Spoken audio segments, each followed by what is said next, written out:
I thought paying off their mortgage would finally heal us. My dad snorted. So you think that fixes everything? My mom whispered, you're still a disappointment. I didn't say a word, just slid the letter across the table. 10 minutes later, they both went pale. You paid it off, my dad scoffed, barely glancing up from his mug. So you think that fixes everything? I blinked. My fingers were still wrapped around the edge of the receipt I'd folded so neatly, so carefully, before placing it in the envelope. I hadn't even sat down yet. My mom took a slow sip of tea, then said it, soft, almost gentle, but it cut sharper than anything I'd heard in years. You're still a disappointment. I didn't respond. I didn't flinch. I just reached into my coat pocket, pulled out the letter, and slid it across the table between them. No dramatic speech. No pleas for recognition. No more asking for their approval. They read it in silence. First my dad, his jaw tensed slightly. Then my mom leaned over. Her lips parted when she got to the second line. And then, they both went pale. But you want to know how we got here? Why someone would spend 6 years paying off the mortgage on a house they weren't even welcome in. Why someone like me, the selfish one, the ungrateful son, the failure, would break his back for parents who never missed a chance to remind him how much of a burden he was. I used to think that love meant sacrifice. That if I gave enough, maybe one day they'd finally say it, we're proud of you. But now I realize they were never waiting for me to be good enough. They were waiting for me to be useful. And the day I stopped being useful, they kicked me out. It wasn't dramatic. It was cold. Efficient. My sister called a family meeting, one I wasn't even told about until the last minute, and when I walked in, she was already seated at the head of the table like a judge ready to deliver a sentence. You don't belong in this family, she said, arms folded. You've always been a problem. My mom didn't even look up from her cup. She's right. And my dad? He muttered, maybe it's better this way, then kept scrolling through his phone. No one stopped me when I walked out that night. No one even asked me where I'd go. They didn't care. But the mortgage? I kept paying it anyway. Why? Because I wanted them to see. To finally see. I thought if I paid off their house, I'd prove them wrong. That I wasn't the failure they always said I was. That I was the one holding everything together, even after they cut me out. But I was wrong. Dead wrong. Because when I handed them that letter, the one that would flip everything, all they saw was their control slipping away. And for the first time in my life, they were afraid. They say time heals all wounds. I say time teaches you who keeps cutting. I was 23 when I started paying their mortgage. I had just gotten my first real job, mid-level operations at a logistics company. Nothing flashy, but it came with benefits and a steady paycheck.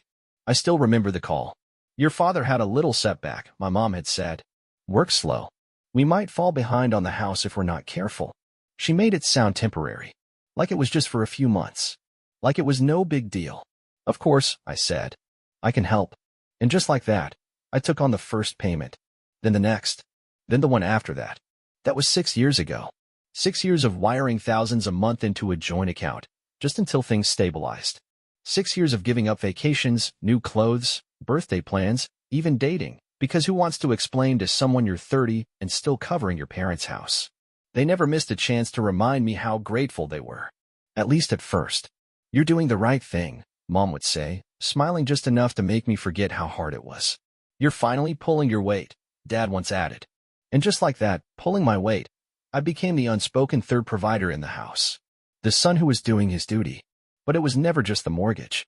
It was groceries when the fridge mysteriously went empty. It was my sister's wedding deposit when her fiancé accidentally maxed out his credit card.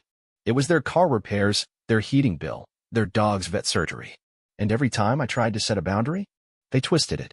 You're being selfish, my mother would say. You think you're better than us? My dad would sneer.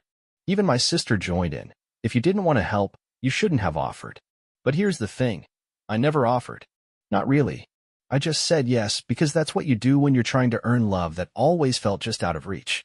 You see, I was the accident. The child. Born 8 years after my sister, 5 after my brother, both of whom were praised and worshipped like trophies. My brother was the athlete, the golden boy with the scholarship and the cocky grin. My sister was the social queen, married young, Instagram perfect, and dramatic enough to sell her own life story as a Netflix mini-series. Me? I was the spare. The one who should be grateful we didn't terminate. I overheard my mom say that once, when she thought I wasn't listening. And maybe that's why I tried so hard, paid so much, shut up, and kept going. I thought if I worked harder, they'd see me, maybe even love me. Instead, they saw me as useful. A tool. A piggy bank. Things started to shift the day I asked them for a favor. Not even a big one. I had just gotten out of the hospital after an unexpected surgery. My insurance covered most of it, but I was out of work for weeks. Rent was piling up. I dipped into my savings to keep paying their mortgage. So I called. Hey, I know this is awkward, but do you think you could help me cover part of next month's rent? Just for 1 month. I'll catch up after. Silence. Then my dad actually laughed. You make more than we ever did. What happened to all your savings? I've been helping you for years. Don't guilt trip us, my mom snapped. We never asked for this. You offered. I sat there, stunned. I offered because you said you'd lose the house. We would have figured it out, she said coldly. You chose to get involved. That's on you. That night I couldn't sleep. Not just because of the physical pain, the stitches still fresh across my side, but because for the first time, I really saw them. Not as struggling parents. Not as victims of circumstance. But as people who saw kindness as weakness. Who weaponized guilt. Who measured love in dollars. I started noticing other things too. My sister, who once sobbed about needing help paying her car note, posted a picture at a rooftop brunch, champagne, designer bag, tagged location in Miami. My dad, who claimed he was barely getting by, bought a new sound system for the living room. And when I brought it up, you're keeping score now, he snapped. That's disgusting. We're family. No, they were users. And I was done being used. But the moment everything snapped, the true breaking point, was at a family dinner a few weeks later. My sister had just walked in, beaming, showing off her new engagement ring from her second fiancé in 4 years. My parents clapped. Everyone gushed. I sat quietly, sipping my water. Then she turned to me. By the way, she said, with a smirk, Mom told me you're still paying the house. That's cute. Everyone laughed. I didn't. My dad looked at me and grinned. It's about time you did something useful. That's when I stood up. I didn't raise my voice. I didn't throw my glass or slam my fist. I just looked each of them in the eye and said, I just made the final payment last week. The house is officially yours. There was a pause. A flicker of something, confusion? Gratitude? Then my mother spoke. Well, I guess that means your job here is done. I blinked. My job? You mean my life, I said quietly. Because that's what I gave you. She didn't respond. So I nodded. And I started planning. I didn't sleep the night before. I lay awake, staring at the ceiling, replaying every insult, every guilt trip, every fake smile I forced just to survive another year of their twisted idea of family. My stomach churned, not from nerves. I wasn't scared anymore, but from fury held back too long. I had the letter printed. 2 lines. That's all it took. I folded it, sealed it in a blank envelope, and tucked it into my coat. When I showed up the next morning, my mother was already setting the table. Dad was in his usual spot by the window, reading the paper like it wasn't 2025, and that habit hadn't died a decade ago. Oh, Mom said without looking up. You actually came. I said nothing. Just placed a box of pastries on the counter like I always did. Old habits. I didn't think you'd bother, my dad muttered. After all, you've done your good deed. That's how they saw it, like I dropped off a package. Not 6 years of my life. Sit, Mom said sharply. We need to talk. I pulled out a chair and sat. Calm. Controlled. My sister arrived 5 minutes later, sunglasses on indoors like she was hiding from the truth. The moment she walked in, she smirked. So, is this your redemption tour? I looked at her. No. This is the finale. Dad folded his paper. We got your little message about the mortgage. So you paid it off. Great. You want a parade? No, I said, reaching into my coat. I want clarity. And then, I placed the envelope on the table. No one moved.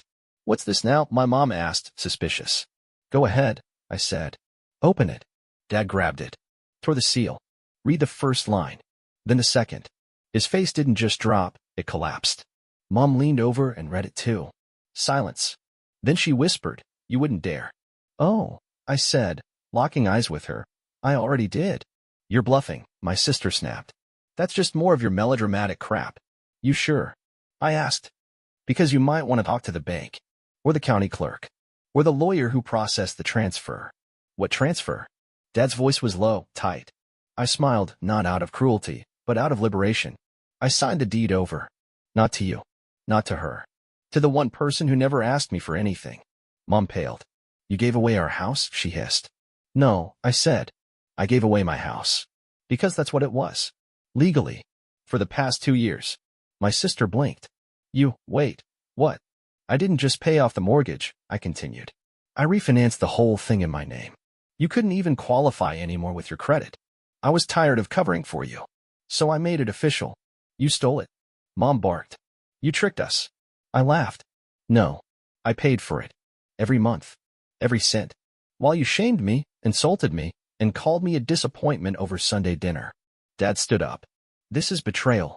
No, I said, standing too. This is boundaries. My mother looked like she'd been slapped. You think this makes you better than us? No, I said softly. I think it makes me free. Then I turned to my sister. You want to know where you'll live now that the house is in someone else's name? Ask your ex-husband. He has more dignity than all three of you combined. He's the one I signed it over to. What? She gasped. Yup. He's putting it in trust for the kids. The ones you never think about when you're too busy drinking and playing victim.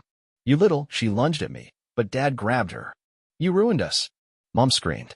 No, I said, walking toward the door. I stopped you from ruining me. My father pointed at me, face red with rage. If you walk out that door, I'll be the same son I've always been to you, I said calmly. Gone. Unwanted. Unloved. But finally, free. And then I left. For the first time, no one followed. No guilt. No fake tears. Just stunned silence and the sound of the door clicking shut behind me. When I closed that door behind me, I thought I'd feel guilt. Instead, I felt light. Like someone had finally cut the rope I'd been dragging for years, a rope tied to expectations, shame, and debts I never actually owed. I drove home with the windows down, air rushing in like I was breathing for the first time. My phone buzzed constantly in the passenger seat, lighting up with Mom, Dad, unknown number, golden child, sister. I didn't answer. Not that day. Not the next. The silence on my end made them lose their minds. By Tuesday, my sister was posting vague threats on Facebook about thieves in the family and people who bite the hand that feeds. I almost laughed at that one. Feeds? Please. Then came the text from Dad. You better fix this. I swear to God, we'll take you to court. So I sent him a photo. It was a picture of the deed transfer, notarized, sealed, and signed over to a trust in the names of my sister's kids. His grandkids. Beneath it, I wrote. Tell the judge why giving your grandchildren a home is illegal. I'll wait. He didn't reply. Then, a week later, the real bomb dropped. Mike texted me. Mike, my sister's ex-husband. The only decent man to ever walk into that family and survive it. She's losing it. Tried to change the trust.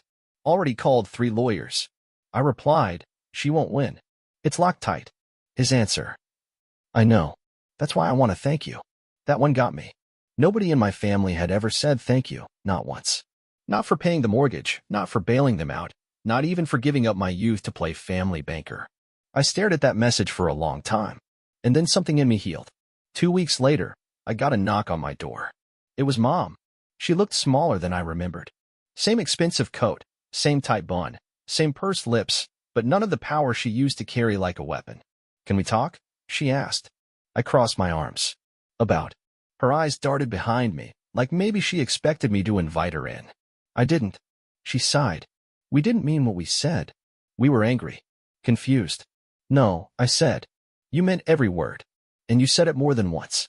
Don't backpedal now. Your sister's not eating, she said. She barely speaks. She says you humiliated her. She humiliated herself, I snapped. For years. To everyone. But I was the only one who called her out. She says she's scared. She might lose custody if she looks unstable. Maybe she shouldn't have mocked the only person keeping her afloat. Silence. Then Mom finally asked the question I'd been waiting for. Why'd you give the house to Mike? I stared at her. Because he's the only one who's never lied to me. Because he showed up to every one of your dinners and looked just as uncomfortable as I felt. Because when I signed that last check and asked myself who deserved something good, he was the only one who came to mind. Her eyes welled up. You're still my son. No, I said. I was your investment. And the second I stopped paying out, you tried to write me off. She reached out to touch my arm. I stepped back. You're not welcome here, I said softly. Not until you apologize. Not until you stop twisting love into a transaction. I was just trying to hold this family together. No, I said. You were trying to keep control. And with that, I closed the door again. The fallout didn't stop. My brother, who'd stayed quiet all these years, finally texted me. I always knew you were different. Wish I had your spine. I didn't respond. Mike called again. He said he was meeting with a financial planner to protect the house long term. He asked if he could include my name somewhere on the paperwork, out of respect. I told him no. You don't owe me anything, I said. It's theirs now. That's all that matters. He paused, then said the one sentence I never thought I'd hear from anyone in that circle. I wish you were their father instead of me.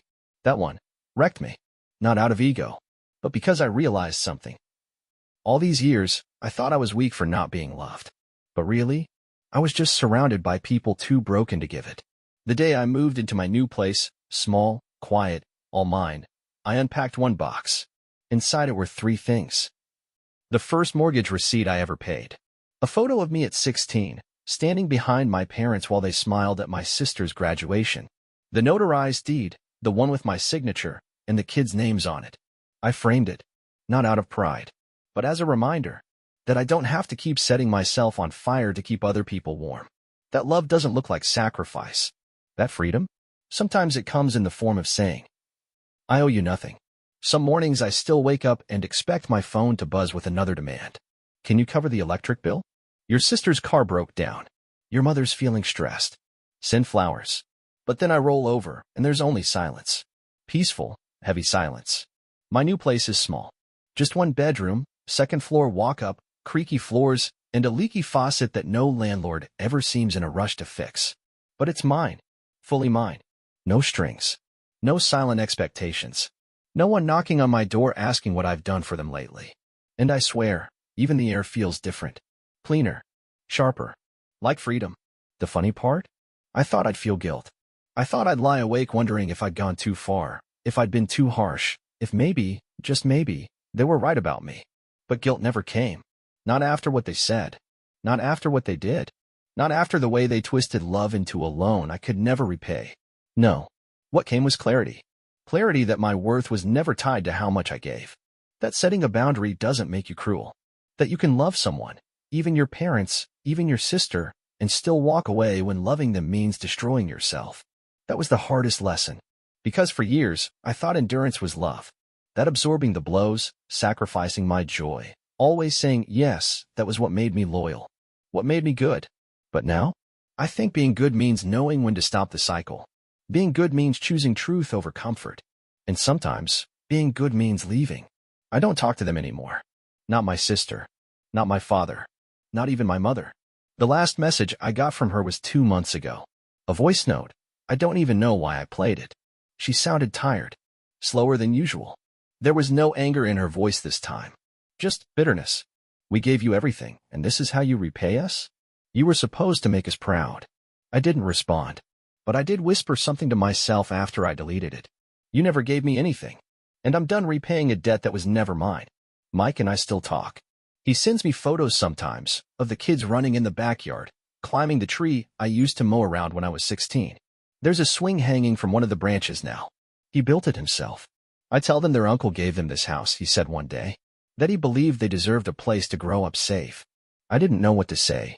Just stared at the picture of 2 kids laughing on the porch. I once thought I'd die inside. I still don't think of myself as a hero. Heroes wear capes. I just wore exhaustion and smiled through it. But maybe, just maybe, I broke a pattern. Maybe I was the first one in our family to say, no more. Maybe that's worth something. A few weeks ago, I ran into someone from high school, a guy named Jared I barely remembered. We grabbed coffee, talked about the good old days that weren't actually that good, and then out of nowhere, he said, you were always the quiet one. People underestimated you. I smiled. They still do. He laughed. They shouldn't. That stuck with me.